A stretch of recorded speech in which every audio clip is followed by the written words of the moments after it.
We all know that Tom Cruise is arguably the greatest movie star in the history of cinema, and we thought we'd have some fun and do a Tom Cruise movie draft. This is going to be tough because he's made so many great movies, but there are some weak ones in there. Yeah, of course. But I'm curious when Top Gun Maverick's going to be picked. I'd also like to dedicate this episode to our fan and listener, Dawson. He's the biggest Tom Cruise fan that we know. So we're doing this for you, Dawson. Yes, he is. And I mean, one of our all-time favorite actors, and it's undeniable the power and the star power of Tom Cruise is the greatest of all time when it comes to a peak of what someone's achieved in Hollywood, but globally, internationally, with being a movie star, being an action star, being an actor. No one, I don't think, even comes close to Tom Cruise. He's actually done a lot for cinema that people might not be aware of. A person who was really pushing theatrical release internationally in other countries. He was actually someone who was like, we need to start doing press tours around the world, not just in American cities. And so the global growth of cinema and Hollywood's reach around other continents is really a testament to someone like him who has really always pushed that and pushing the film-going experience. And just like we talk about filmmakers like Chris Nolan, who's always about the theater, Tom Cruise is the same. He makes movies for us to see in a theater. He doesn't make movies for streaming apps, and he wants to give us an event film every time we go to the theater. He wants to have us have a great escapist moment when we go see his movies for a couple of hours. And, all he really cares about at the end of the day is entertaining the audience. And you see that on screen, and he puts his life into his films, and you can tell. He cares about the audience so much, and he cares about stories so much, and cinema. Top Gun Maverick saved so many movie theaters over the course of post-COVID. We all know the story behind that. Steven Spielberg saying, you may have saved movies. You saved Hollywood's ass. Saved Hollywood's ass, Tom. You really did. And it's an incredible thing that he's been doing this later in his career, being as successful as he is. Still going. 60 years old, and he's the biggest action star in the history of cinema. And very successful producer as well. He's produced a lot of his own films as well as other films. So he's just a Goliath in the Hollywood world. And I don't care what anyone says about him in his personal life. I just want to make sure this guy keeps making movies that I fucking love to see. He's got 5 in the works in production, so we're going to be getting a lot of Tom Cruise. Now, he's got a crazy career in filmography because obviously we know him as an action star of the last 20 years, but he really rose up with great dramatic performances and incredible roles in the 80s and 90s, as well as some comedic performances as well. He has the acting chops. He always has, and he's shown that great acting in scenes like going opposite Jack Nicholson in A Few Good Men. Like, that scene is just so riveting. He pulls out great performances. Born on the 4th of July is such an underrated performance for Tom. Jerry Maguire. Magnolia might be his greatest thing he's ever done as an actor. Might be his best scene in terms of a performance ever. I think his father. Yeah, I think that Magnolia is such an incredible overlooked performance. He was nominated for an Oscar. He was also nominated for Born on the 4th of July. But what he did with Magnolia, it's such an incredible performance, and he completely disappears. To make the most famous person alive disappear, that's such a special thing that they accomplished with that film. He's insanely likable too. I mean, characters like Jerry Maguire, or even in movies like his Mission Impossible films as Ethan Hunt, he's so likable. You can't help but root for Tom Cruise in almost all of his roles. But then he does things outside of his typecast and does something like Collateral with Michael Mann, where he plays an awesome villain hitman. It's so fun. Or Rock of Ages, a musical. True, yeah. Like, he did his own singing too. He can really do anything. He has that range as an actor, and that's such a rarity nowadays. But to think that like a lot of people consider him like such a big action star, but he's done everything there is to do as an actor, which is so impressive. Now, even kind of horror, I guess, with The Mummy, but that movie is not great. Yeah, they tried. Yeah. They tried to make it scary. I mean, he's been a vampire before, so he's done some horror. Interview with the Vampire is great, so he has done horror, and he was great in that film. He's wonderful in that movie. Now, this is going to be tough. It's going to be a tough pick. So we're going to go through his entire filmography and pick them all, because he's been in a lot of movies. And how are we going to keep track of this? Are we going to... So we're basically going to go one at a time. Yes. I go, you go, or whoever wins the draft pick, the first pick of the draft. So we're going to do a coin flip to do the winner. And to choose who's the winner, obviously, we'll put this on Spotify for a poll, and you can select on Spotify polls who you think has the best Tom Cruise team between me and Anthony, and the winner will win bragging rights. And so we need to do a reward, like buying them dinner or something. I'm surprised you didn't say buying ramen. It's always Anthony's brain always goes to, all right, if you win, you buy me ramen. I would love ramen. It's getting cold out here in LA. How about $20? $20? Okay. $20. Let's shake on it. Yeah, well, yeah, sure. Okay. across the studio. We shook it. We shook it. So I'll write down who the teams You keep track? as we go. Yeah. You better be honest. What am I gonna lie? Yeah, I mean everyone's listening. How are you gonna cheat? How am I gonna cheat on this? All right, flip the coin so we can figure out who has the first pick in the Tom Cruise movie draft on Raiders of the Lost podcast. We are using The official state-of-the-art Jurassic Park coin that was condition. made by Steven Spielberg himself for this episode. Yes, he handcrafted it. So we have the Jurassic Park logo side with the T-Rex, Okay. or we have the DNA side. Who's gonna pick? Me? You can pick which. I which think I'm gonna go with DNA. DNA. Yeah. All right, Dino DNA. Life finds a way. Dino DNA. I'm gonna flip it. Hold up. I'm gonna move my microphone so it Yeah, doesn't move get in the that. way. Give me that frog DNA. Come on, baby. Come on. It's in the air. It is T-Rex. God damn it. That was a great flip. That was solid. That yeah. was a great flip. It's a great coin too. Yeah. I could hear that in the air. It's wonderful. Nice. Maybe Well, I I'll- mean, And also in this Tom Cruise episode, we're going to do a movie poster contest. All you got to do is leave a comment on the YouTube version of the Tom Cruise movie draft, and you'll be entered to win a movie poster for free from movieposters.com. good luck, everyone. It's kind of different. I mean, he's made so many great movies. I feel like the number one pick is actually a tough pick to do. Depends on what route you want to go, man. I'm going Top Gun Maverick. you mother. I have effer. to. It's like my favorite movie he's ever made. Yeah. It really is. Man, It's amazing. God damn it. It's such a good movie. It's one of my favorite film going experiences of the last several years. That movie, Oppenheimer. I mean, they were just unbelievable movies and so incredible to behold on that big screen. So I gotta go Top Gun Maverick. I would have taken that with the first pick too. Maverick is so sensational, one of the best legacy sequels and sequels in general ever made. But in terms of how important it was to Hollywood, how important it was for the cinema going experience, everyone was unsure of if theaters would survive at this point in 2022. And then Top Gun Maverick comes out and pulls over $1 billion at the box office. And Crazy. Didn't leave theaters for like 8 months. It was insane. And the run it was on, but the filmmaking, things we've never seen before captured for a movie in terms of putting actors in cockpits of fighter jets and flying them around the air.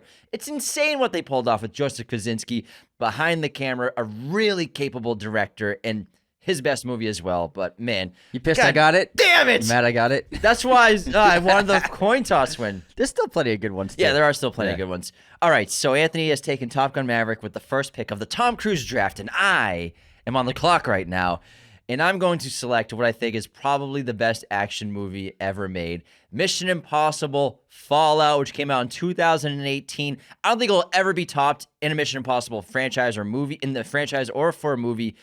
It's really the pinnacle of what an action movie can be when you're combining a really great story, excellent characters, terrific directing, but also action set pieces that are just jaw-dropping and insanely complex and dangerous, not to mention Tom Cruise doing all of his own stunts in this movie. Rebecca Ferguson's terrific. We have a great antagonist from, obviously, spoiler alert if you've never seen this movie, our boy Henry Cavill with the mustache is so good in Oh this my movie. God.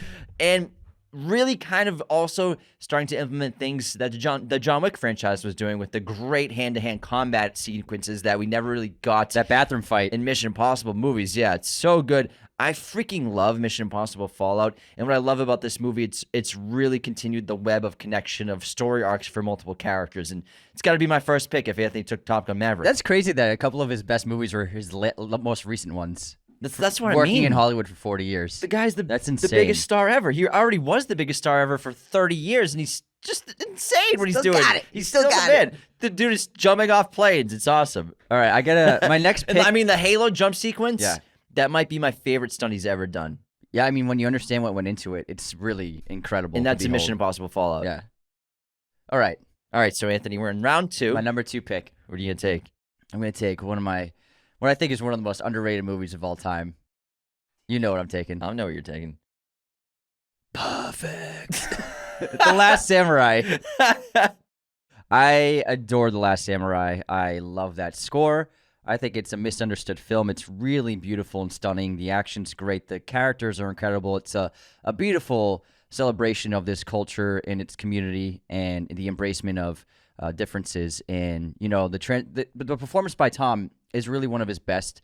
It's one of his best characters. The character arc goes from someone who is paid to hunt down rival cultures and communities and he hates them, and then he becomes a part of their community and grows to love them, and basically hates who he used to be. Complete transformation of a character, and it's really inspiring film, very honorable film.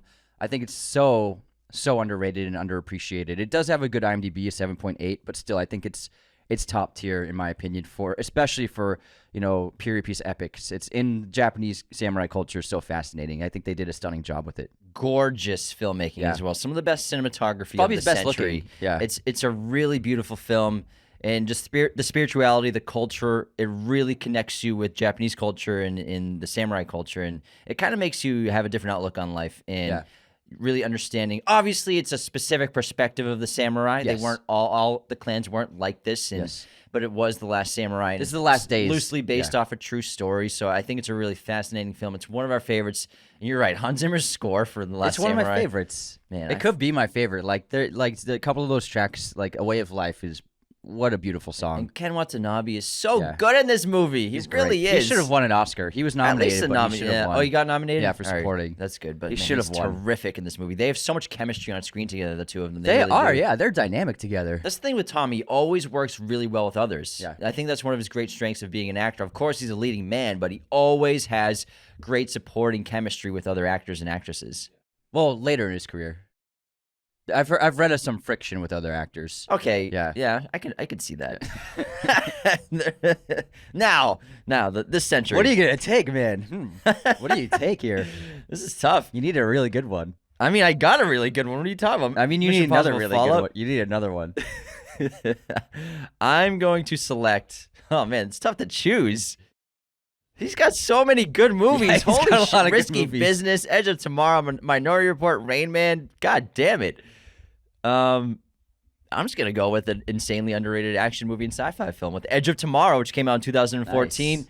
We love this movie. We know a lot of you listeners and fans of the show really love this movie as well. Every time we talk about it, people get really excited. We've never done a full episode on it. We should. We did. We did like a modern sci-fi episode, and we talked about it for a little while. But I would love to do an episode on this. It's one of the best sci-fi films of the century and action films of the century, and it's so unique and wholly original in terms of the genre. And they really did a great job with the filmmaking of this, with these exosuits and really putting the actors like Tom and Emily Blunt in these suits, which from stories and interviews with them, they said was hell on earth, basically, from Emily Blunt. But it really makes the movie work rather than just doing a bunch of CGI and just really putting these actors in these intense elements. And alien invasion on Earth, it's an awesome story. It's a unique alien invasion where these mimics come to Earth. They have the power to reset the day. And then it's a Groundhog Day movie at the same time. So there's so many different dynamics to this movie that make it work on so many different levels. And it's all meshed together so well. And Tom playing another out-of-cast, kind of out-of-type character of a complete wimp and a complete coward turning into our hero by the end of the film. It's a really fascinating transformation for Tom Cruise. But to see him play basically such a pussy for the first half hour, it's so fun. It's great. It really worked, and he pulled it off. Okay. I'm going to go with one of his more dramatic roles for my next film, Magnolia. Paul Thomas Anderson's incredible film. It's a wonderful ensemble cast, and Frank T.J. Mackey is one of the most interesting, entertaining, and in a way despicable, but also heartfelt characters ever on screen. He's so complex. Like, he's a guy who seems like a total scumbag on the surface, but then you see the pain and the trauma inside of him later in the film. It's really powerful, and I think it's the best arc of that movie. And there are a lot of great character pieces in that film. What a great cast! And then to see Tom Cruise, he really just dominates the screen in this. Perfectly cast. Nobody else really could have done what he did, pulling this off. And when you see him on screen, it's like I say, he disappears. Not just the way he looks, but just his behavior. You're like, that's not Tom Cruise at all. I just see Frank T.J. Mackey. With Ethan Hunt, it's like I see Tom Cruise in there. Yeah. I mean, some of his other movies too, but I mean, this century, a lot of his characters, the action-heavy characters, he plays to his strengths as himself. But Frank T.J. Mackey, it's so different from who he is as a person. It's just like really fascinating of a role, and I love Magnolia. It's a special movie. That's a really good pick. I like it. All right, so it's my turn to end up round 3. What are you going with, man? So, man, so many choose, so Still many so to many choose good from. ones. So many to choose from. All right, I've gone 2 action movies, Yes. so I'm gonna go Another action movie. a classic Tom Cruise movie, a classic from 1983, Risky Business. Nice pick. So this was really maybe his big star-breaking role. Probably he got super famous off Risky was it, Business. yeah. Everyone knows the character design, the sunglasses, and the underwear sliding through the living room. It's an iconic look. And I think Tom Cruise was really special in this film because it showed how charismatic and likable he is. And obviously, it's about this kid who turns his house into basically a brothel to pay for a prostitute or a sex worker that he paid for that he couldn't afford. And it's really funny. It's got a lot of charm, got a lot of heart, but it's just an excellent 80s movie in general. Great music, great wardrobe. It is peak 80s, I think, and I really, really love it. And it's so early in his career, but you could see how much of a force of nature this guy is on camera from Risky Business. Absolutely. It's a banger. It really is. It's so fun. I mean, after this, he got legend in a Ridley Scott movie, you know? Then Top Gun. Then Top Gun. It's like, this was it. He became the hottest guy in Hollywood, the hottest young actor in Hollywood because of So Risky hot. Business. Yeah, so it was a very successful film. Yeah. Very successful. Great pick. All right, I am going to go with... Actually, hold on. Let me round up the Oh, yeah, the what do team we got so far? So after 3 rounds, Do Anthony. you have that on Google Docs so Yes, I can keep track of what sure I have? do. Hold on. It's under my document called Gym Intermission. Just don't scroll too low or else you'll cheat and see my I intermission swear I won't. picks. I swear. He's going to scroll down right now and get a sneak peek at the answers. I would never. So after 3 rounds of the Okay. Tom Cruise movie draft, Anthony's team is Top Gun Maverick, The Last Samurai, and Magnolia. Everyone give him a round of Pretty applause. good. Pretty good team. Pretty good team. But let's look at my team. James' team. Mission Impossible Fallout, Edge of Tomorrow, and Risky Business. Nice, dude. I like it. We're very different right now. Very different. Yeah. Different approaches. Yeah. All right, I know what I'm doing next. All right, round 4. What do you got? I'm going with one of the most important films in his career, and something that gave him a lot of power as a producer as well, and just a global superstar. And I got to go with the first Mission Impossible by my boy Brian De Palma, Of course. my man. I can't not pick Mission Impossible 1. And it's actually, I do think that Mission Impossible Fallout might be the better action movie. 100%. But Mission Impossible is so good. It's so stylish. It's so well made. It's really, really a great story. And it set the stage for the franchise that is still running to this day, but it's so well crafted. And the cast is amazing. John Voight plays a great villain. The first Mission Impossible, it's fantastic. And there's a reason why they keep making them. It really all ties to this first one working and then pulling it off. And I think it's actually severely underrated. I think so, too. Pretty low especially scores. Because we talked about that when we did... we did an episode when we were talking about Mission Impossible Fallout, right? Mhm. And we talked about how the scores and ratings and just I think this younger generation's opinion of Mission Impossible. So it's a 7.2 on IMDb. yeah, that's so low. But then on Letterboxd, it's really low as well. Yeah, I'm guessing it's the 3.6. I remember, and we were just kind of surprised and flabbergasted how, and also just sort of like film Twitter and film talk, they really don't like Mission Impossible. And when Dead Reckoning was coming out, everyone was doing their lists. Everyone was making their It's a Letterboxd. 3.6. Yeah, and it was usually at the bottom of people's lists, and me and Anthony were perplexed, and I still am. But I understand everyone has their taste and it's subjective. But I think because people are maybe so accustomed to the Mission Impossible franchise being so action heavy that they don't really appreciate the complexity and the great storytelling of the first film. Well, I mean, and here's the a noir yeah. aspect of it. It's very much a noir spy film compared to the others are just action movies. Here's a review right off the top on Letterboxd. If Tom Cruise wasn't weird, he'd be the coolest guy to ever exist. I'm sorry. 3 stars. Like, is that, I mean, where's the objectivity there? It's just biased opinion about Tom Cruise. But the movie's sensational. It really is. It kicked off this epic franchise. It's amazing. But I love the noir aspect. I love the nuanced spycraft in it versus I also love the big action stunts in the new ones. And I know it feels dated because, sending an email is the big hinging, is the big... That's the tech involved. I understand floppy disks, but... 96, right? This is 96. This was high tech. Like, only certain numbers of people had emails at this time. Floppy disks were a big deal. Floppy disks were a big deal. They were super high tech. You couldn't think of it would get any more advanced than that. So for the time, it was advanced, and obviously it's very dated now. But you got to look at it in context. And I think the speed train scene still looks better is still better than most action scenes to this day. This speed train scene is fucking unbelievable. But also hanging from the rafters at Yes. the top in the air duct. That's one of the best stunts he's ever done. Yes. It's not a highly, insanely dangerous stunt. He's not jumping off a plane.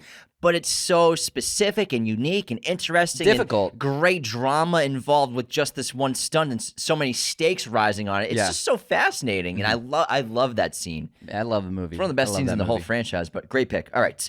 It's the fourth round, and I'm going to go with Tom Cruise and his best collaboration with Steven Spielberg. They've made 2 movies together. I'm going to pick Minority Report, which came out in 2002, a great sci-fi noir mystery where we have new tech involved in a futuristic world where there is a precog division of the police department where they can see prescient visions of murders that are about to happen, and Tom Cruise plays a character who leads a division that stops these murders from occurring. Wow, you said it so much better than the other day when you tried to explain this movie. He spent like 2 minutes like jarbled all over the place. I got confused listening last time. I have no idea what you're talking This was about. perfect. That You was- said it perfectly. Oh my god. A great dilemma then ensues in court of public of opinion after crime in DC has gone flat. There's no more murders. But can someone really be guilty of a crime they have not yet committed?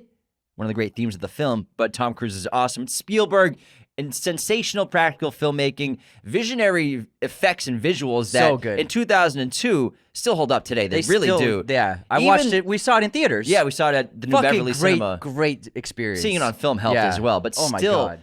even the sequences of the automated cars that are driving hundreds of miles per hour, it still looks really good today. It does, because it's Spielberg and his movies age terrifically. And I think that Tom and Spielberg are really a great match. I hope to God they make another movie together soon. Well, I mean, maybe not. The thing is, Tom has found his guys. yeah, With and also McQuarrie and Lyman. Spielberg's direction of films haven't completely been action heavy lately. The last Exactly. like 10 years, aside from Ready Indiana Player Jones One. and Ready Player One. But Ready Player One's the action sequences are heavily Yeah, but involved in the Oasis. Indy 4 was more than 10 years ago. That's what I'm. Yeah, okay, that was a long time It's like ago. 2009. Long fucking time. Oh my God, I'm old.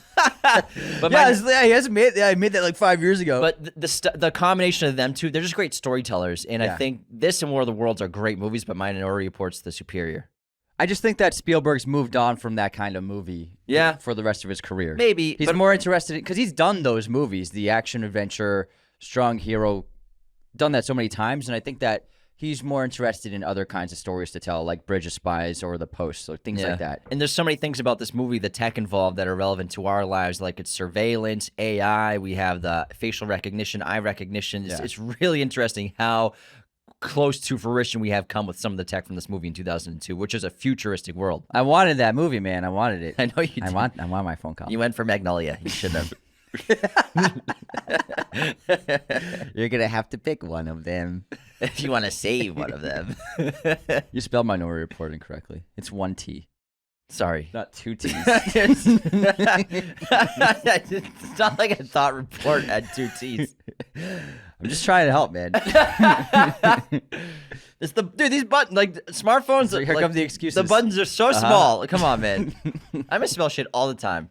I constantly misspell stuff. If I swear to God, like I have to triple read my Letterboxd reviews Okay. because there's no autocorrect in it. What the fuck is up with autocorrect in changing great to Greta every time you type great? They want you to talk about Greta Thunberg.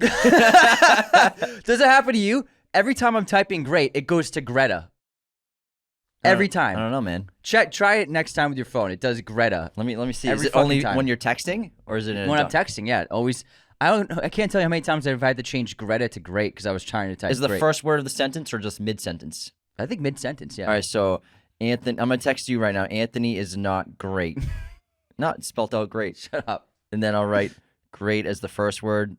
No, it's great, man. Well, it happens to me all the time. It's probably because you wrote Greta a lot in your phone or something, because it kind of remembers the things you type. That's why it autocorrects and I've never- recommends specific words when you're typing. So you're just a huge Greta Gerwig fan. I understand how autocorrect works. No, I get it. but it gets evolved to each person that uses it, so it recommends the ones that you type a lot. So you must write Greta all the time. Every day, man. Every day. Every day. I love Greta Gerwig. I do. All right, Anthony, we're on round 5 now. Why don't you go ahead and pick your next great Tom Cruise movie? Your next great Tom Cruise movie. I mean, I'm gonna go with Stanley Kubrick with Eyes Wide Shut. God damn it! I'm not gonna not pick Stanley Kubrick. That was my sleeper, man. That was my sleeper pick. There's no such thing as a sleeper Kubrick. God damn it. Eyes Wide Shut is amazing. I think it's incredible. It's one of my favorite Kubrick movies to rewatch. I think it's a really interesting movie. It's fascinating. There's really nothing like it. Just like all of his films. And that's what's so special about him as a director and filmmaker is all of his movies are so wholly unique. You can't even put them up against other movies because they're so their own thing. And even, I mean, there's no movie like Eyes Wide Shut. There's no movie like A Clockwork Orange. There are movies that tried to pull off 2001, but there's no movie like 2001. He really is one of the greatest. If he could be the greatest director of all time. But Eyes Wide Shut is such a cool movie. I fucking love Eyes Wide Shut. Me too, and it's man. so much deeper than people think it is. It is. The longest film shoot of all time, too. Yeah, 2 years. Over a year. Yeah, over a year. Over a year. It was like 380 days of shooting. But I do think that Eyes Wide Shut Or in production, and working with Kubrick for that long, doing that many takes of that many scenes, I think it really improved Tom Cruise's acting. Because Nicole was always exceptional. And Tom Cruise has always been a great actor, but Nicole was always a better actor. She's just unbelievable at acting. And then I think Eyes Wide Shut changed Tom Cruise as an actor. He became, I think, more patient and more inquisitive. I just see like there's a before Eyes Wide Shut Tom Cruise and then an after Eyes Wide Shut Tom Cruise. It's an interesting theory. We'll have to ask him someday if we ever meet him. Yeah, I'll ask him that. Was there a major change in your acting career when I bet, man. Before and after working with Stanley Kubrick? You do thousands of takes with Kubrick. I'm sure that has an impact on you. True. I believe it. All right, Anthony took Eyes Wide Shut in the Looking 5th round. pretty good. Mother effer. Okay. Now it's my turn for my 5th pick. Oh, what to pick? He's still got so many bangers. This man's filmography is absolutely absurd. A lot of good ones. It's absolutely absurd. Like, no one will ever touch this guy. So, with my 5th pick in the Tom Cruise draft, I'm going to select another legacy sequel. Damn, he got it. One of the best ever, and one of Marty's best movies, The Color of Money, which came out in 1986, the sequel to The Hustler, starring Tom Cruise and the great Paul Newman, two insanely dynamic actors and camera presences that, when combined on together, it just blows up the screen every single time. It's absolutely sensational.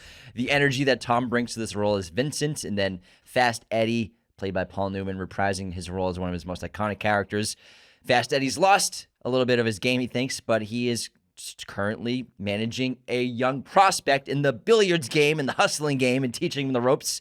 And they eventually kind of butt heads by the end of the film. And it's a great movie. What Martin Scorsese brings to filmmaking and making billiards or pool so cinematically dynamic, I feel like only he could have done. It's a beautiful film. The cinematography is astounding for it being a pool movie. And it's one of the best sports movies of all time. It's got to be, because pool is technically a sport. Not like poker, like Anthony thought the other day. But I love The Color of Money. I'm going to Google this. Is poker a sport? There's no way poker's a sport. There's no effing way. Googling it. We no got in a big effing way. debate the other day. No effing way. Is poker... Is Greta... But it's a great movie. It's got ups and downs. It's a great script. Excellent acting. And it's funny. It's sharp. Dramatic. Emotional. And a terrific ending.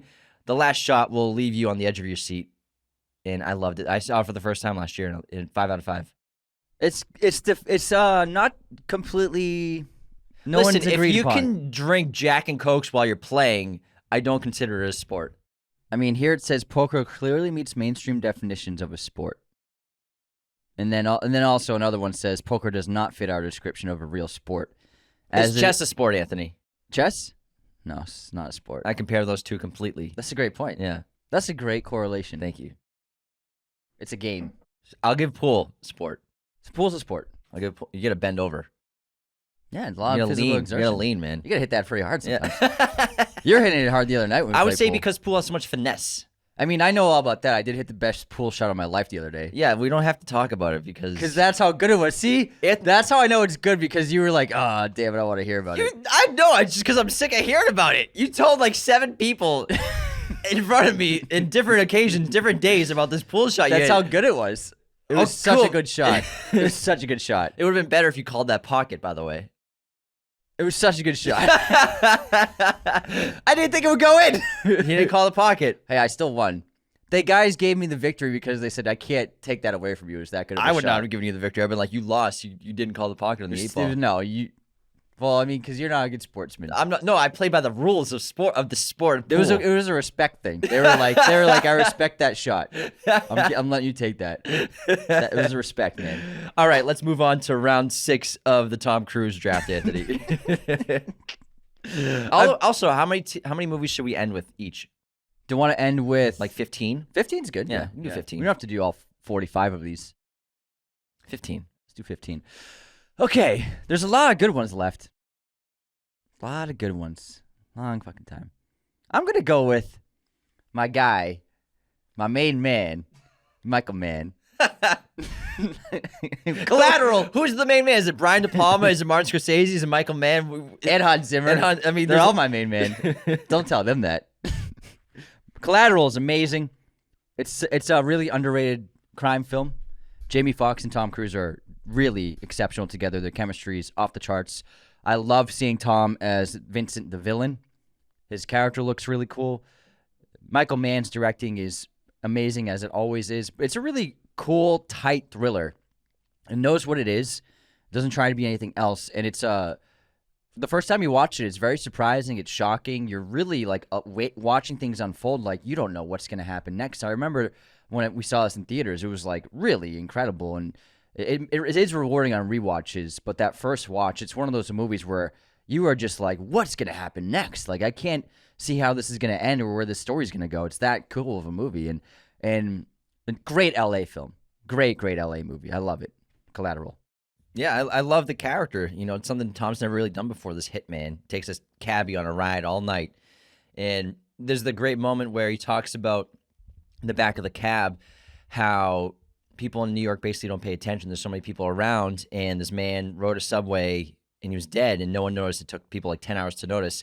And then eventually, Vincent kind of has a similar fate.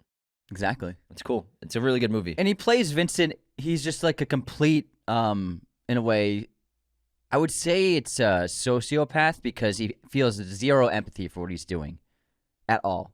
It's interesting to see like a complete lack of emotion. Like killing people is just like taking out the trash or like doing paperwork. There's like it doesn't faze him at all, and you can really see that in the performance of. It's not like you. I think so many actors they go to more crazy. You know what I mean? Going towards like the kind of derangement, but for him, it's so like professional. And in a way, it seems more realistic of like a hitman. That's why I like The Killer, too. And the thing with Vincent and Collateral, it's kind of funny. We both back-to-back movies with he plays a character named Vincent with Color of Money and Collateral. Where when I watch Collateral, I always like to imagine what his life was like before he was a hitman, because it seems like he hasn't always done this for a profession. It seems like he used to have maybe a normal job, and he got sick of it or found something else to do, and that's killing people for a living. I think so. I think it's a cool... Yeah. You want to see Vincent Origins? No, I don't want origins, but that's why the character's so good, because you get to imagine your own origins for it. You know, that's what I love about so many standalone movies is we don't need an origin story. That's a sign of a great character if you're like trying to figure out what led them to this moment. But you can see that in the character. Like, this doesn't seem like it's always been what he's always done, because there's a lot of dialogue between him and Jamie Foxx's character that kind of alludes to that. Very philosophical dialogue, too. Yeah, he's a very smart character. Like, it seems like he doesn't love what he's doing. He's just kind of doing it because it's just where his paths led him. Yeah. It's really cool. For a Hitman movie, it's awesome. All right, so that ends round... Oh, no, it's round 6, and it's my turn. Yeah, you got one more. All right. I know what I'm taking with my 6th pick in the Tom Cruise draft. The funniest movie he's ever done. Tropic Thunder, baby. And yes, this counts as a Tom Cruise movie. He has a great supporting role as Lex Grossman in like 7 or 8 scenes. He was nominated for an Oscar. This is the movie that... It really made him hip, I think, again. The Mission Impossible franchise was always still going, but he had a bout where some of his movies were duds in the late 2000s, early 2010s, outside of the Mission Impossible franchise, which was starting to cook back up again after number 3. But I mean, Night and Day wasn't received super well. He had a couple other movies that not a lot of people saw. Oblivion was a couple years later. Yeah, Night and Day was after it too. But Tropic Thunder was a 2008. Tropic Thunder was 2008. The year before was Lions for Lambs, and then Mission Impossible 3. It was people. I think the Mission Impossible franchise was still teetering on the edge of people being uninterested. Yeah, in it, will even it survive? After 3. And 3's good. It was a good kind of reboot, you could say, for the franchise. But Coast Protocol, I think, saved the franchise. But then Tropic Thunder, and especially with Tom in the court of public opinion of the 2000s, so many people That's what it is, didn't I really think. like Yeah, him. more But than this the movie movies. showed everyone and reminded everyone, especially a whole new generation, that Tom Cruise is hysterical and highly likable. And he just loves to have fun and loves what he does for a living, because who would want to play this character? And to have Tom Cruise, the biggest star alive, play this despicable, hilarious, terrible character that with like this gross look, obviously we know who they designed it off of. It's so fun, and he has a blast, and the dance sequence at the end is incredible, but he's so damn funny in this movie. So many one-liners, a lot of improvisation on set as No well. more frequent flyer bitch miles for my boy. My boy. Playa. Big dick. Big swinging dick Big playa. dick player. hanging from your knees. And Like Ben- when I Ben saw him, like, Stiller- I can't believe this is Tom Cruise. Ben Stiller said a lot of it was improvised or written by Tom Cruise. A lot of the dialogue. And he wanted the look, he wanted the hairy hands, the massive hands. But then the movie is also insanely good. It's really funny, very original, very meta. Obviously poking fun at the Vietnam War films, the war films from the 80s and 90s. And at actors. Yeah, and actors I think that's as the well. whole point of the movie is making fun of actors. Yeah, it's just kind of making fun of Hollywood in general. Yeah, And exactly. the pretentious nature of it. Yeah. And, I mean, we have a great ensemble. Obviously, Ben Stiller, but then Robert Downey Jr. is such a scene stealer when Tom Cruise isn't stealing scenes. Nick Nolte. It's such a great movie. Jack Black. I love Tropic Thunder. Yeah. And I don't care if people get offended by it. It's a magical movie. It's a magical comedy, man. Yeah. It's awesome. It's great. It's great. It still works. Still holds up. All right, how about we Excellent pick. run to our intermission, Sure. and then we'll come back with the rest of our draft, because we already have 6 each. We'll come back and Can you we'll go over the teams when we get back from the intermission. yeah. How about we leave? Yeah. So if we've done 6 already, Well, we should do intermission at 7. so do one more, then Yeah, one intermission. more. All right, One we'll do one more pick. Well, actually, but we might run out of great movies, don't you think? All right. Hey, if you don't feel comfortable, we don't have to do. Let's do 12 picks each. Okay. Okay. All right. And then a flex, Flex. like a bench player. All right, let's move into the intermission. Intermission, then we'll come back. So, but before we continue and before we get to the intermission, we want to tell you about the best way to support Raiders of the Lost podcast, and that is to become a patron today at patreon.com/Raiders of the Lost podcast. All patrons get incredible perks, including access to weekly bonus episodes of the show, as well as specific tiers get access to the ad-free version of the show that you can listen to on Patreon or listen to on Spotify. And it's only in the minimum $5 tier you can get the ad-free experience of every single episode. We have other perks, including access to our private Discord community, private and custom episodes that we'll make for you depending on your tier, as well as private watch parties. It's insane the amount of perks we offer. Free merch. All you have to do is sign up at patreon.com/Raiders of the Lost podcast today. I'll put a link to the description in the description of this episode, so you can just click there and you can sign up for a minimum payment of $2 a month. Less than a cup of coffee. That ain't nothing. Word of mouth. It's the key to success. So definitely share us with your friends. Share your favorite episodes. Put us in your Instagram stories. Put us on Twitter. Everywhere. We appreciate it so Sound much. like a business pitch. The key to success. The key to Sell success me here. this pen. So basically, it's a top-down model.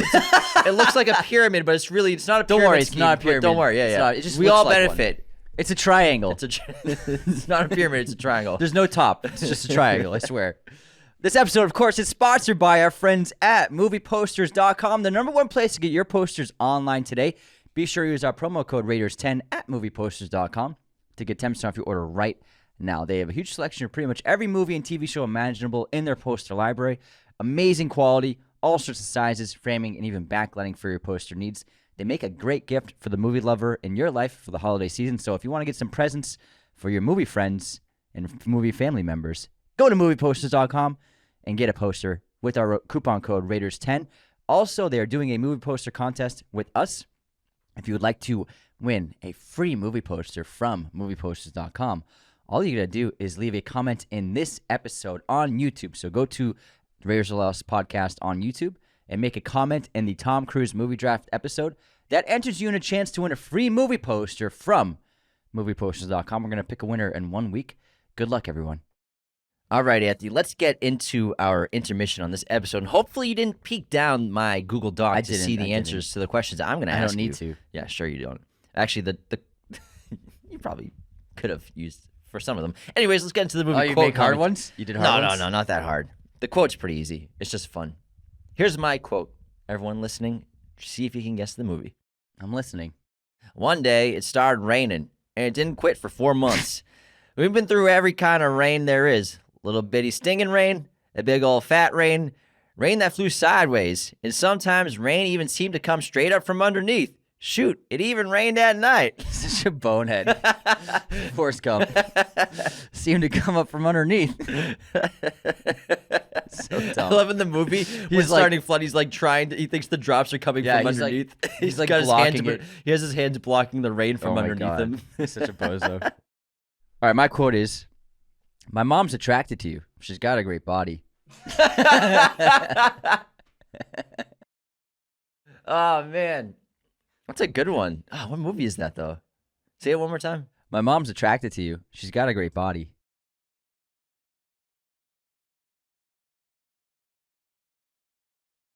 I don't think it's this movie, Cyrus. I don't think so, no.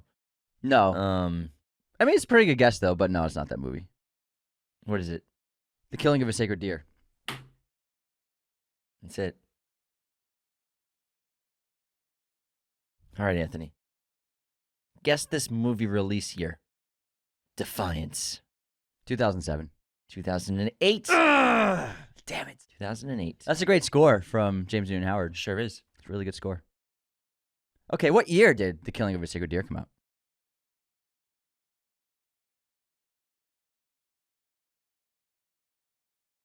2011. 2017. Is it that? Yeah. Oh my God, why does it feel so old to me? Because you are old. It's 2023. Oh, Jesus Christ. Oh, I should have guessed Barry Keoghan's like 20 in that movie. What a bozo I am. 2011. I don't know why. Yeah, it just feels like an old movie. Because we are old. Because we are old. It's not 2020 anymore. All right, Anthony, let's get into the movie pop quiz time. I don't want to talk about how old I am. Who directed the film Traffic? Traffic. Looking for my chapstick. Feeling kind of car sick. There's a Ford Maverick. Malibu's Most Wanted. Steven Soderbergh. Yes, he did. He also edited it. Cool. He edited it on Final Cut. Final Cut Pro? Final Cut 7. Final Cut. Oh, man, I remember that from college. He edited a movie on that. Well, that's what the Coen Brothers used to use. Mm-hmm. It's a good program back in the day. It was like really effective for digital editing. Yeah. That movie's interesting. He does a different color tone for each storyline. So the Michael Douglas one is blue. The Mexico one is, the Benicio del Toro one is warm. And then the daughter one is green. Like every movie, if it takes place in Mexico, they just make it yellow. Yeah, they just make it yellow. So ridiculous. It's hot. You get it, guys. It's Mexico. It's hot there. You get it, Hollywood. But Soderbergh started it. Did he? Yeah, he really started that. He's a trendsetter, man. Okay. Which Batman movie did Nicole Kidman star in? It's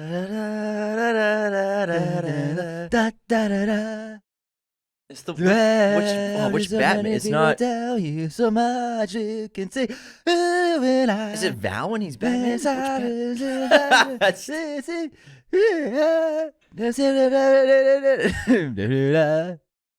Seal. That movie made his career. Did you know? Did you know? That So when it snows, I saw. my eyes come alive. Try and tell an anecdote about Seal. So Seal came out with that song, Sure. and it charted at like 70 in its first week. Then it dropped, it disappeared, and that Really? that was their album. That was his big album that they were hoping would be a huge hit. And so that song kind of did okay, but then it just disappeared. And then Shoemaker, was making that film. Joel That Schumacher. is Batman. Was it Forever? Batman Forever or Batman Returns? I'm not sure which song that one was in. I mean, which movie that song was I can't remember which Batman It movie might have been was. the Clooney one. But Shoemaker was like, I need a song, and I'm a huge fan of yours, and we need it for this romance scene. I think it was the one with Val Kilmer. And Seal's like, I don't really have anything new, but I have this album that I just came out with, and the song's fine. But then Schumacher's like, I'm not going to use that song, but I can put it at the end credits. So we put it at the end credits, and it became like the theme of that Batman movie. And then that album They went made a music like, video It with- went like triple platinum because of it being in the Batman movie. And then Seal even in the interview said like, I used to travel the world, obviously, and kids thought I was Batman because like that song was so prominent in the film and like was associated with Batman so much. That was a big hit. I remember. So Shoemaker and he like helped like Seal's career boomed because of that movie with Shoemaker making that song. Sense. But remember, like Same thing with Kurt Cobain and the Batman. God, that's fucked up. But remember when because I thought Seal was Batman too. I didn't think Seal was I Batman. thought he was associated with Batman for well, years. because his music video had the footage from the scenes. In Yeah, it. in the bat. It was that music flying, video. Yeah.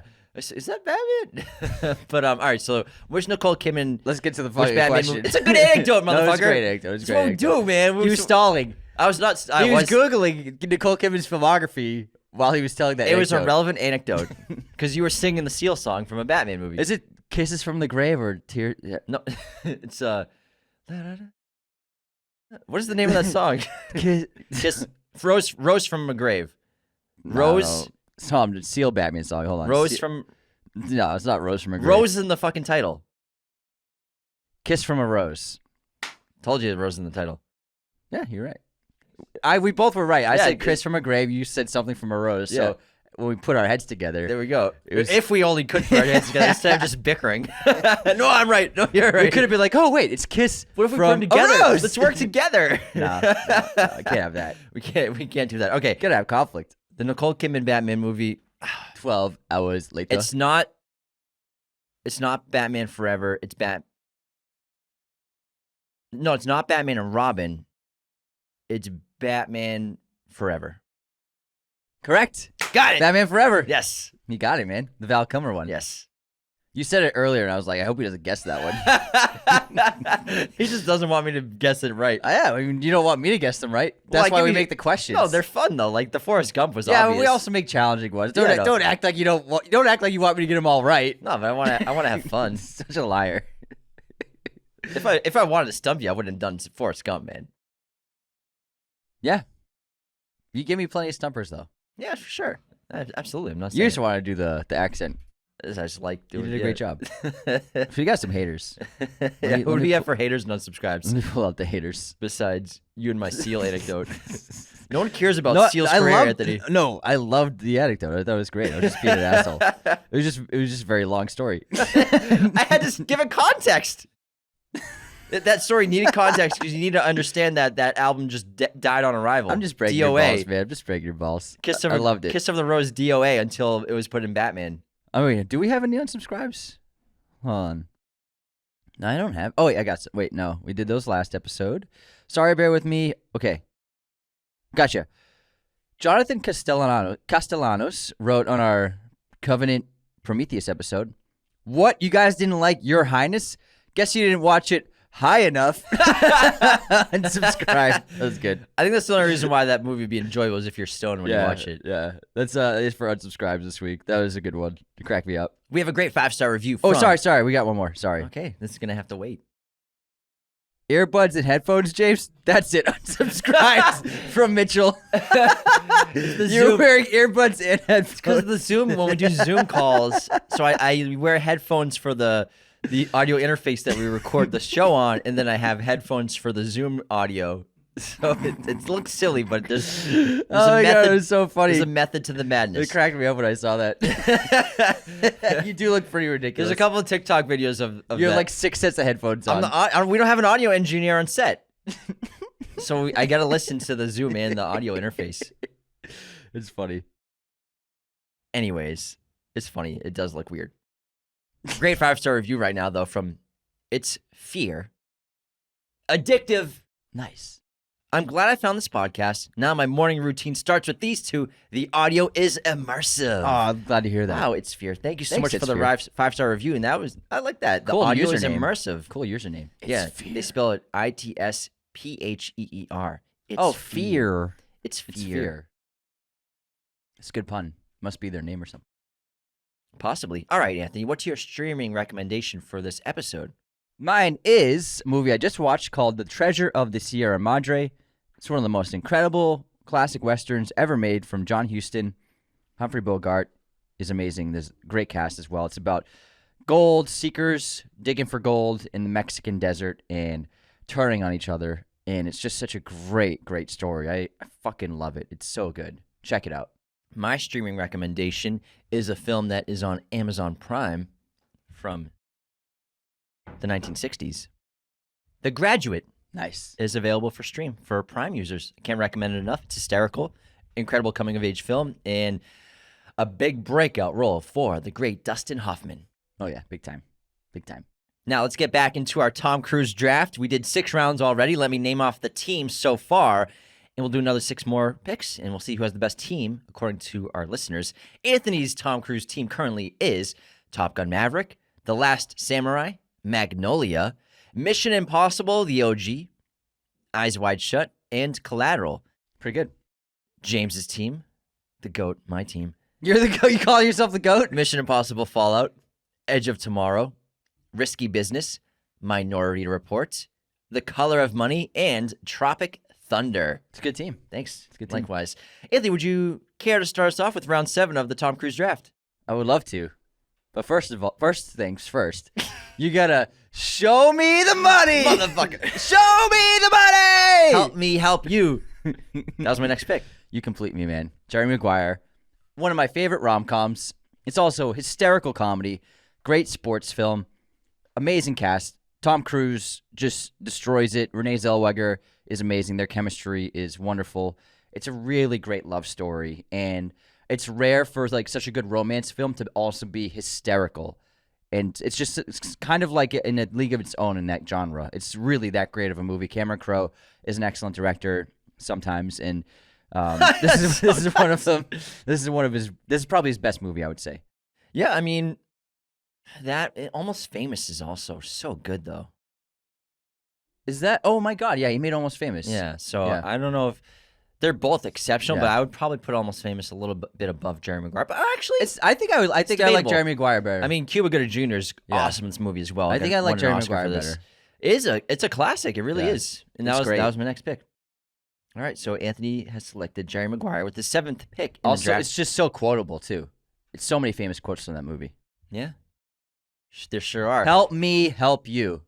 Who's coming with me? Who's coming with me? Who's coming with me? Next up is my pick in the 7th round.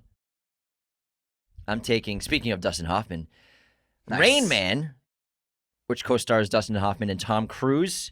And it's an exceptional drama, great comedy, and also a road trip movie where these two brothers, one is an autistic savant, and then his brother is very callow, and they are heading home, right? Is that the plot? They're going home, if I remember correctly? Tom is bringing him to an address to drop him off at a place to. Because their father died? Their father died, Yeah. and so he learns that they're brothers, so he's trying to drop him off, Yeah. and then. But they end up bonding by the end of the trip because then- they're sort yeah. of estranged. Yeah. But they end up getting along they're really very. well. They've just never met since Tom was a little kid. Yeah. And it's terrific. Great chemistry, great comedy, great drama.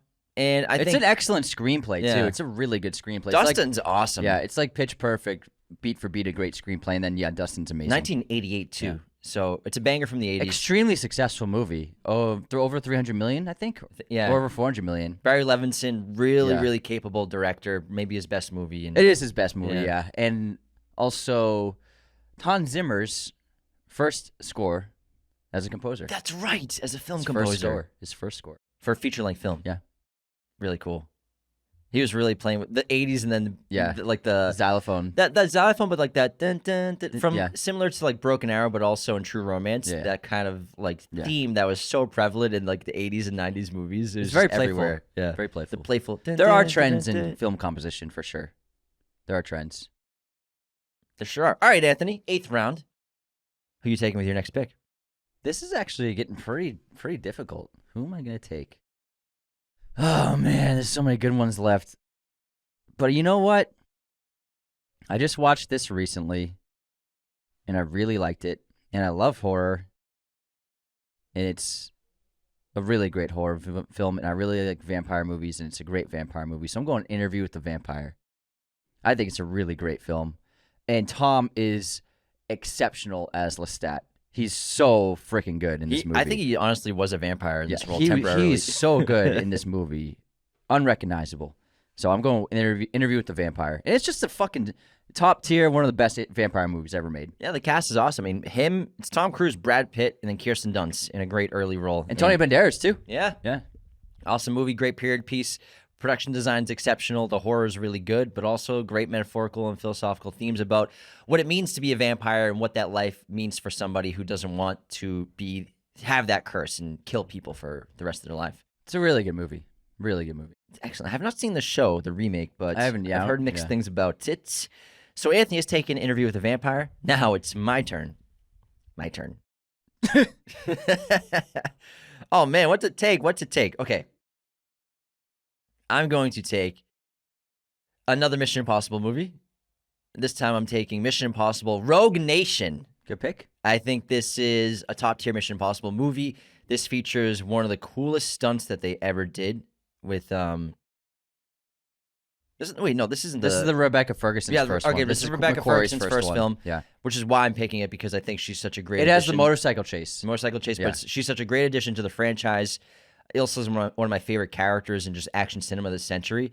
And There's then we the have, plane, on the wing of the plane. Yeah, the opening the on the side of from the yeah, plane. hanging from the plane. Yeah. That's a really cool stunt. But I love Mission Impossible Rogue Nation, continuing a similar storyline, kind of with some of the same characters from Ghost Protocol in 2011, and then just introducing this whole new web of Solomon Kane as Solomon Lane. Solomon. Why do I always say You Kane? always say Kane. I don't know why. Every time. Solomon Kane. That's a character from what is that? I don't know. Solomon Kane. Hold on, I gotta look this up because Solomon Kane is from Nothing. It's a movie, 2009. It's a movie? Yeah, is it a character in the Bible? In the Bible? I don't remember any characters from the Bible. It's been a while. I know Noah. Just name 5. Jesus. Like Noah, Michael, Judas. Judas is in there. Yeah. Yeah. Anyways, David. Solomon Lang.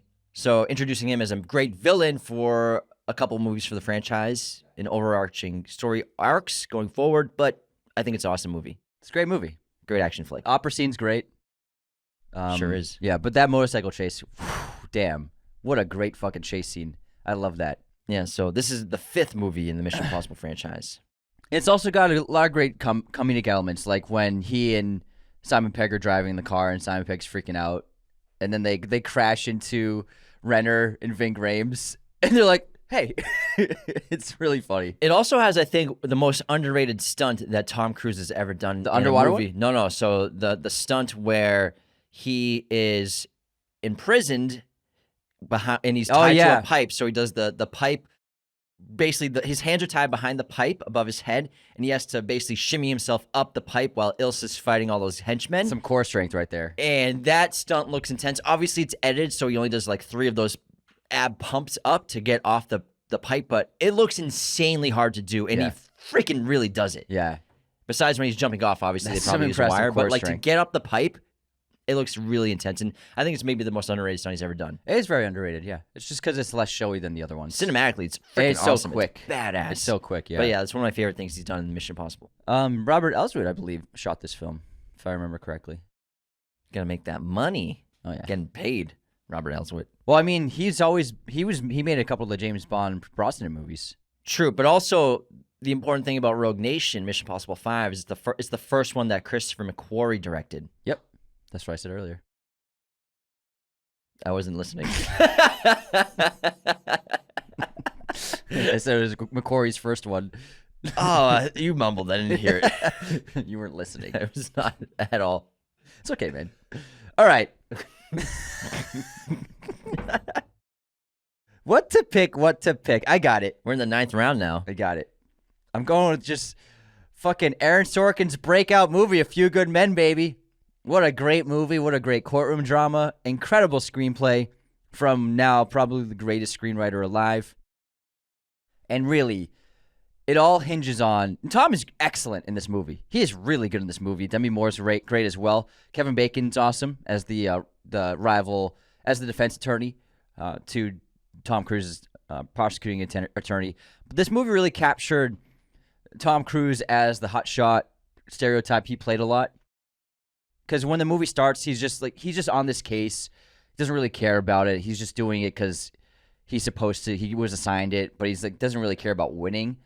He thinks it's kind of a waste of time and he has more important things to do. But then when he begins to learn about what really happened, and he becomes invested in the victims and the dramatic stakes of it And the truth. he changes as a person. You know, who he is at the start of the film is completely different from that showdown with Jack Nicholson at the end, demanding the truth. And man, that is one of my favorite dramatic moments ever, of him and Nicholson sparring and getting Nicholson to finally give in that you can't handle the truth. It is so legendary. It still holds up. It's incredible performances. Jack is great. Jack, he's done so many remarkable, memorable performances, but as the general in this film, it is really exceptional acting. He just destroys the screen like always. And then Tom proved himself. You're going up against one of the greatest actors of all time. If not the. Yeah, possibly the greatest ever. And you're holding your own and also kind of showing him up a little bit here and there. So I think it was a big step forward for Tom. It showed audiences that he really did have the chops. You know, Born on the 4th of July, it was a very juicy role. Whereas in The Few Good Men, it really all hinged upon how good is he at acting. And he proved it. He had the chops with A Few Good Men. Great selection. Great Thanks. selection. You can't handle the truth. I want the truth! All right. My pick is this the 8th round or 9th round? This is the 9th round. You know what? I have the need. You got The it. Need for Speed, baby. A sleeper with Top Gun in the 9th round? How did I Sleeper. pull this out? It's a Top sleeper. Gun. Oh my God, this movie changed everything for me. And it hasn't aged completely well. Some of the sequences, like when he goes into the ladies' room and everything. It's it's a lot of romance. in Yeah, this there's a lot of movie. romance, but also a Yeah. lot of creepy behavior for Yeah. sure. But what this movie meant to just action cinema, to the masculine archetype of characters in cinema and movies and TV, and it's just so badass and just one of the best 80s movies ever made, and it's so fucking cool.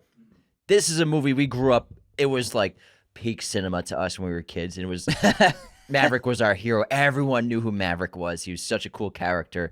Dramatic, obviously. But man, I freaking love Top Gun. I'll put this on anytime. Tony Scott was such a great director. You know, when it comes to, in terms of crafting like great pieces of cinema, Ridley's obviously a better He's a director superior director, yeah. overall. You know, he's Yeah. made some of the best movies of all time. But Tony Scott was so capable. Excellent You filmmaker. could, you could say he's the greatest action director ever. He could be. Yeah. He was up there. You know, he's comparable to John Woo at the time, and their runs at action cinema were great. But I freaking love this movie, man. And Top Gun's iconic, and it is probably Tom Cruise's, or was his most famous role until Mission Impossible really had such a resurgence the last 10 years. But for 30 years, it was Top Gun. Because they made 6 of them before Maverick's Yeah. sequel. Exactly. Yeah. There's one Top Gun movie, and it was as iconic of a character or franchise as Mission Impossible, you could say. Into Tom Cruise's career, so important because superstardom Huge after Top Gun Maverick, superstardom, the biggest star in America in the world eventually. Huge hit. Huge hit. That's a great pick. Thanks, man. I was thinking about getting that next. Wow. However, now hold on, nine rounds now. Let me round up hear the it. teams and give everyone an update. So Anthony's team after 9 rounds is Top Gun Maverick, The Last Samurai, Magnolia, Mission Impossible, Eyes Wide Shut, Collateral, Jerry Maguire, Interview with a Vampire, and A Few Good Men. My team, James's team, Mission Impossible Fallout, Edge of Tomorrow, Risky Business, Minority Report, The Color of Money, Tropic Thunder, Rain Man, Mission Impossible 5, Rogue Nation, and Top Gun. great stuff. Wow, pretty good teams. 3 more rounds. Okay. 3 more picks each, Anthony. I'm going to go with probably Tom Cruise's most underrated movie, What's that? American Made, from Doug Liman. It's a great crime movie. It's about a guy who was a smuggler for guns for the FBI into what fucking country was it? I can't remember. Sorry, Mexico. And he played a drug runner who was a pilot, and he used his plane and a couple other planes that he was in charge of to smuggle weapons from the FBI into rebellious armed forces to basically help Americans to help defeat Americans' rivals who were up against rebel forces. It's a really based on a true story. This stuff really happened. But this movie, it kind of flew under the radar. I'm not sure why, because it's very much like a Goodfellas-esque kind of approach to a movie. Narrated, very entertaining. Tom Cruise is really charismatic and charming, and he's got this southern accent. He's just a freewheeling pilot who just was put into this crazy situation of becoming partners with the FBI behind closed doors and illegally. It also showed the corruption of the government. It's just a really fun movie. It's super cool. Great stunt sequences, funny sequences. I mean, Tom Cruise, you really never seen him like this before. I think it's a different kind of role for him. And I think it's Doug Liman is one of his better movies for sure. It's a good one. I would put it as his third best movie. He's like an outlaw in this movie. Yeah, exactly. Yeah, it's a really fun, rewatchable movie, I think. Yeah, I recommended it to Mom like a couple months ago, and she loved it. Nice. It's a good movie. It's a good pick. It's a good pick. I like that. It's a sleeper. All right. I wouldn't say it's a sleeper. Top Gun was a sleeper at 9. I mean, Top Gun's great. Yeah, it's a sleeper. Exactly. All right, so my 10th pick of the draft is going to be, I got another Spielberg movie, baby. War of the Worlds. Hell yeah. It's such a good science fiction film, such a great doomsday movie in a way, alien invasion. It's so underrated. It really is. And it's great. I don't understand how divisive this film has become. It's because of the second half. I guess, yeah, some people don't love the ending in the second half. They weren't defeated. They just died. Yeah, That's the problem. I understand that. I do get that. It irks people, but I mean, irked. I think it's really interesting. It's a great movie. It's but huge. the first half hour of War of the Worlds, it's got to be the most effective and terrifying invasion film ever for like the first 30 minutes of setting up a great family dynamic of divorced parents and then the kids and how they deal with it, separated parents, and then Tom Cruise, super charming, charismatic, but also kind of an asshole at the same time. It's one of his best characters he does, like that typical like Tom Cruise, great, cool, funny, also a dick. It works. It really does. But it's different. He's got a muscle car. He's what do you call it? A car head? What is that called? Gearhead. He's a gearhead. He's got all the mechanic shit in his kitchen. Yeah, he's a mechanic. Great filmmaking too. So many long takes. But then just really the suspense built by Spielberg to get to the point of the first attack and being with the people on ground zero of this alien spacecraft coming from underground after this terrifying lightning storm, and then just the invasion aspect of these alien ships, these tripods walking through the cities, disintegrating people to dust. Terrifying. I get so scared when I watch this movie. The last time I watched it, I was on a plane and we had turbulence at the same time, and I was shitting my pants, man. I was like, I'm about to die right now. Man, that's pretty graphic. I'm not afraid of turbulence, but like when I was... You're not afraid to shit your pants. I'll shit them if I have to. I don't get afraid of turbulence anymore like I did when I was a kid, but when I was watching this movie at the same time, it was like 4DX. Well, I say I don't get afraid. I say I'm not afraid of turbulence until I have bad turbulence. Then I'm like, fuck, we might die. But man, War of the Worlds is excellent. It really is. Those sequences are astounding. The first hour is astounding. Awesome movie. Thanks. That's a good pick. I have something better. For your 11th pick? I'm getting back into the Mission Impossible franchise. With Mission Impossible Dead Reckoning, Part 1, baby! It is so much fun. It hit all the right beats. It's everything I wanted. Stunts are insane. The story's cool. Characters are great. Have a couple new people involved. More of Vanessa Kirby's always a good thing. Very tragic, too. I don't want to spoil it if anyone hasn't seen it, but there's a really emotional part halfway through this film where I was shocked. And Haley Atwell is really amazing in this role, and I can't wait to see her moving forward. Her and Tom are fantastic together. Simon Pegg's hilarious, like always, Ving Rhames, but I really enjoyed this film. It was awesome to see in theaters on a big screen. Great score from Lauren Balfe, amazing directing from Christopher McQuarrie, and I'm really excited to see the second film. I cannot wait. We have to wait another year, though. 2025. Unfortunately, we didn't have 3 summers of Tom Cruise like we thought we would. Yeah, we were excited. It's a perfect world. Not anymore. Great pick. I'm pretty jealous. That one was a sleeper. That is a sleeper. That's a sleeper. I will say. That's a fucking sleeper. I just wanted to diversify my team. I didn't want to do every Mission Possible. I know, that was my strategy.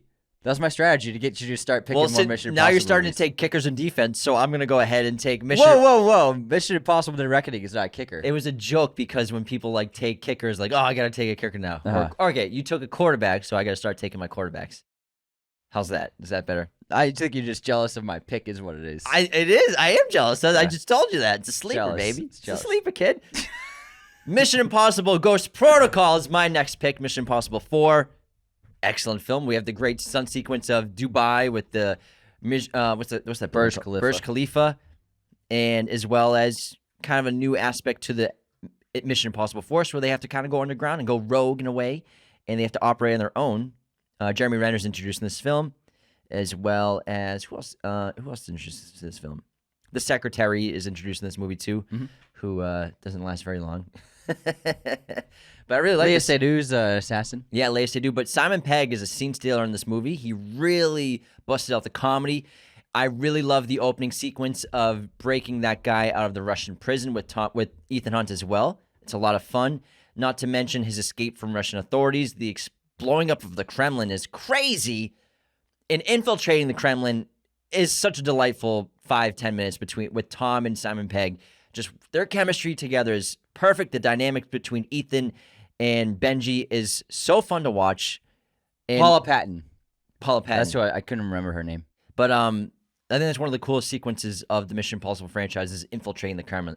It's a lot of fun. Yeah, it's a great movie. But it kind of established the dynamic they would have together because it's Benji's first time in the field and how that's just taken place and been a consistent throughout the franchise. They now. leaned into the comedy and it worked. Really effectively. this Because one. Benji was mostly in the van, like Ving Rhames in the third film. He was, yeah, and also like at the headquarters. So I think that making him a field agent was the right move for Mission Impossible, and that's a good pick. I actually just watched that 2 weeks ago. It's what? It's awesome. awesome. This is awesome. Awesome movie. sauce. It's a really great, Awesome movie. really great movie. This is how I normally talk. I love Mission Impossible. Okay, what do we got? What do we got? We have 11 total right now, right? So So this is the last pick. I believe so. One. Let me two, double check. 3, 4, 5, 6, 7, 8, 9, 10, 11. Yep. Last round of the draft. Here we go. Last pick. The last pick. What am I gonna do? Make it a good one. Definitely not Cocktail. Not cocktail. Yeah, definitely not cocktail. That might be his weakest movie as a lead actor. Man, there's still a couple of really good ones left. I'm gonna go with. What do I do? Don't blow it, man. Fuck. I'm gonna go with Jack Reacher. I like Jack Reacher a lot. It's just a solid, taut, tight thriller. I know he doesn't look like Jack Reacher. I understand that. However, that being said, the fights are fucking awesome and brutal. And the car chase halfway through this movie is amazing. This is why Christopher McQuarrie got the Mission Impossible job, because he directed his ass off in this movie. It also has a great opening scene, very reminiscent of Dirty Harry, of a sniper taking out a bunch of innocent people. It's a really disturbing opening scene, and for an action movie, it's like, it's kind of brave to do that, to open the film with people being sniped. It's a difficult thing to pull off. They did. And also, Werner Herzog is the villain. Are you kidding me? Very cool. Are you kidding me? And it has a great ending. It's Jack going out and just taking out the bad guys. At the end of the day, he saves the day. Great fight with that main henchman from the Australian actor who plays Boomerang. I can never remember. Jai Courtney. Really good fight. And then I love the ending. I'm going to spoil it right now, FYI. I'm going to spoil it. How Jack, it shows the character so well of, he's not a cop. And he believes in justice first and foremost. And he'll break the law if he has to, if he thinks it's the right thing to do in terms of his morality and his moral code. And so killing Werner Herzog's character at the end of the film, he's unarmed. And he's like, I'm going to go to trial. I'm going to go to court. I'm going to beat this and I'll be back at it. And then Jack just kills him, shoots him right in the head. He's like, he's like, I'm taking the law into my own hands. So I like that aspect of the character where he's not he's not part of the law. He has his own moral code and his own justice code that he follows. And I think that was it's just a great ending, but also a defining moment for the character. It's a really solid, fun action movie. Yeah, I mean, as someone who's read 3 of the Lee Child's Jack Reacher books and Jack Reacher's character design, the show on Amazon is a lot more accurate to what he looks like. He's supposed to be fucking like 6'6", massively jacked, bleached blonde hair. Tom Cruise obviously is 5'6", doesn't look like that at all. But in terms of what he brought to the character and embodying it in terms of the performance and just the badass nature of it, I think he did a great job. You know, I wasn't upset with it at all. I thought it was an awesome casting because I read the couple of the books before and then they made the movie and I was like, this is going to be sick. Like Tom Cruise's Jack Reacher, sign me up. I don't really care. It's similar to Keanu Reeves as Constantine. John Constantine's supposed to be from London. He's supposed to look like David Bowie, blonde hair. Keanu doesn't look like that. Yeah. It doesn't really matter to me. It matters more of like, can the actor pull off the movie and pull off the character in their own way? That's more important to me than an exact look-alike. So and the fights felt brutal. Yeah. Where you're like, this guy is strong and like in a fierce person to be in a fight with. Yeah, Jack Reacher's a really cool character. If you've never read any of Lee Child's books, they're really cool. They're fun. But I love the movie as well, and I'm disappointed that I didn't get to take it. Great car chase, man. What a great car chase. Yeah, that shot of the red Charger. Yeah. Fucking so cool. It's a great fucking scene. It's a great crane shot. Yeah. Driving next to it. Right into the badass. the windshield. All right. My final pick of the draft. The final pick of the draft. Man, what do I go with? Curious. Oh man, I'm surprised you haven't picked one that is up here. Well, I think you're gonna pick it right now. probably. You know what I'm talking about. Yeah, it's a movie that not a lot of people love, but I really do enjoy it. Specifically, the first hour and a half I think are awesome. I'm gonna end the draft with Oblivion, another Joseph Kosinski film. He made Top Gun Maverick. Oblivion's an original science fiction movie that he made based off his graphic novel that he made, and he made this after Tron Legacy. Now the story is it's actually similar to Tron Legacy, where it's an almost really great movie, almost a terrific science fiction film. Almost there. Tron Legacy is almost there, just stalls a little bit in the third act. It's again second half problem. It gets a little slow. Same thing with Oblivion. Oblivion has a great first 45 minutes. It really does. It does, yeah. Awesome concept, great setup, great characters. Basically, it's this futuristic world where Earth has basically been taken over by aliens and depleted of its resources, and it's unlivable. And so humans live on spacecraft off of the planet, or it's believed to be so. And Tom Cruise plays a character who is basically in charge of upkeep and maintenance of drones on Earth that take out the alien life forms that have taken over the planet, basically, and to make sure that basically our ships there are okay and can keep functioning and absorb the resources of the Earth for the people off planet to survive. But it's got a really terrific twist that you really don't completely see coming. And the filmmaking's awesome, and the scope is huge. Really great aesthetic and design. I like the tech that's involved, and in terms of just landscape photography, really freaking cool. Tom does a lot of great motorcycle stunts in this as well. And I think it's an awesome movie. Again, it's like Tron Legacy where it's almost there. It's almost there. It's a cool dystopian movie, Yeah. too. It's got some cool production and sets and stuff, but Really solid effects, too. Yeah. Visual effects are really good in this visual movie. effects are fantastic. I think Joseph Kosinski is just such a visual filmmaker. And when you watch this movie, you really see sort of the blueprint of his filmmaking from sort of inside aircraft and the practical filmmaking of aircraft, because his character in this film, Tom's character, he has an aircraft that he flies around, and it really it harkens to like a lot of it's practical, like obviously with Top Gun Maverick. And you really see sort of, it's similar to like how he eventually shot Top Gun. Yeah, and ultimately, it's an intriguing movie. It has some good scenes. It had a couple good action scenes, but it just kind of dropped the ball with the second half, and that didn't live up to its potential for the setup of the first half of the film. Yeah, I think they leaned too much into the love the story, emotionality yeah. in the memories of the character. Which, if you've seen it, you know what we're talking about. I don't want to spoil it, but overall, it's almost an all-time great science fiction film. It's almost Doesn't there. quite get there. It's good. It's good. All right, that's the end of the draft. Wow. Let me name off these teams. And again, you can vote on Spotify in our poll who has the best Tom Cruise movie team between Anthony or me, James, in case you didn't know my name. Anthony's team is Top Gun Maverick, The Last Samurai, Magnolia, Mission Impossible, the original from 1996, Eyes Wide Shut, Collateral, Jerry Maguire, Interview with the Vampire, A Few Good Men, American Made, Mission Impossible Dead Reckoning Part 1, and Jack Reacher. It's a pretty good team. This guy's filmography is all Yeah. time. That's just an all-time That's just- filmography. That's just a third of his movies. And that's one team. My team, Mission Impossible 6 Fallout, Edge of Tomorrow, Risky Business, Minority Report, The Color of Money, Tropic Thunder, Rain Man, Mission Impossible 5 Rogue Nation, Top Gun, War of the Worlds, Mission Impossible 4 Ghost Protocol, and Oblivion. Nobody got Mission Impossible 2? Or 3. You didn't draft 3. Yeah, they're fine. Tom's filmography is just so stacked. It's just There's like, still some good ones I think left. people forget how many good fucking movies he's been in outside of Mission Impossible. I mean, we didn't even take Born on the 4th of July. Neither of us took that. We didn't, yeah. And that's a good Oliver We didn't Stone take movie. Valkyrie. Valkyrie's a good movie. Valkyrie's a very underrated. The Firm is a movie that I like The Firm. I don't like The Firm You hate The Firm. because it's a bad adaptation of the book. I haven't read the book, so I like the movie. It's honestly a terrible adaptation. I hate what they did with that movie. He does freaking he does cartwheels in the street.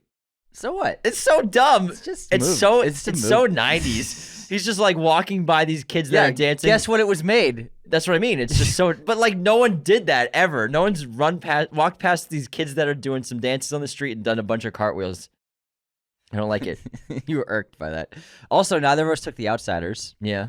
or Taps, which are good movies too. Vanilla Sky we didn't take. Vanilla Sky is good.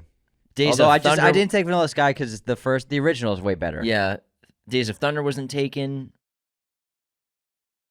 Yeah, it's insane how many good movies this guy's made. I mean, Tom Cruise, just these two teams alone are all-time Hollywood careers for an actor. Even Far and Away is a really good Ron Howard movie with him and Nicole Kidman. That's a good one. Never seen that one. They play an Irish couple struggling to make ends meet. They met on Days of Thunder, and then they made that. What else wasn't taken? Yeah, I mean, dude, this guy's filmography is insane. Absolutely insane. All right, well, that wraps our Tom Cruise draft. Let us know again by voting on Spotify who has the best team between Anthony and I. There's a poll on Spotify. Just go check it out. You don't have to listen on Spotify. You can listen on YouTube or wherever you watch and listen to. Listen wherever you want, but then vote so we really know Make who that won. vote, yeah. And the winner gets $20. $20. I'm gonna buy a lot of ramen with that. You can buy a ramen with no water. You can't get enough extra protein. I can get raw. It's not that expensive. Bro, it's $16. No, it's not. It's Plus $12 plus tax. It's and tip. $12 for the ramen. It's Depends 12. on where you go. Yeah. I'll give you that. It depends on where you go. Thank you so much for tuning in to this episode of Raiders of the Lost podcast. Again, the best way to support the show, in addition to watching, liking, leaving comments, and subscribing, is to leave a 5-star review or rating on Spotify or Apple. Become a patron at patreon.com/Raiders of the Lost podcast, and just share our show with your friends and family members who love cinema, who love movies. Share us on Instagram, share us on Twitter, in your stories, everywhere. Thank you so much for tuning in. See you next time. This episode was executive produced by our chosen one patrons, Cody Moen, Andrew Hagan, Benjamin Cook, Calvin Murphy Griggs, Darian, Tyler McFly, and Sal Koching. Our chosen one patrons are our biggest supporters. Thank you so much. Thank you for watching Raiders of the Lost podcast. Be sure to hit that subscribe button, hit the like button as well, notifications for sure. Listen to the show on Apple Podcasts, Spotify, everywhere you can listen to podcasts, and be sure to check out this other content we have on our YouTube channel.